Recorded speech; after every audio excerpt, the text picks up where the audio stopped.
Fatty liver হয়েছে, একজন জিজ্ঞেস করছেন ডাক্তারবাবু কী কী খাবার খাবো না আমার ফ্যাটি লিভার হয়েছে।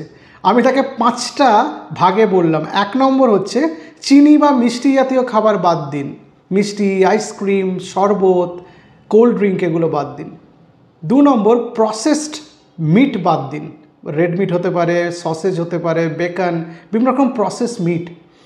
3 নম্বর রিফাইন্ড কার্বোহাইড্রেট বাদ দিন, যেমন ময়দা, luchi, paratha, noodles, pizza, pasta, burger, patties এগুলো বাদ দিন।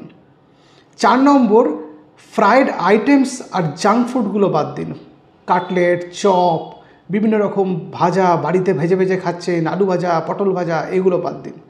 আর 5 নম্বর হচ্ছে অ্যালকোহল।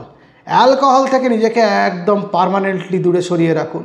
ফ্যাটি লিভার হয়েছে মানে এরপরে যদি আপনি অ্যালকোহল সেবন করেন, অ্যালকোহল আপনার লিভারের আরও ইনজুরি করবে, ফলে প্রোগ্রেসিভ ফ্যাটি লিভার হবে, যেটাকে আমরা ফাইব্রোসিস অফ দ্য লিভার বলি। তারপরে এই ফাইব্রোসিস থাকলে সিরোসিস অফ লিভার হয়। সুতরাং এই খাবারগুলো যদি আপনি বাদ দেন, আপনার লিভার ভালো থাকবে।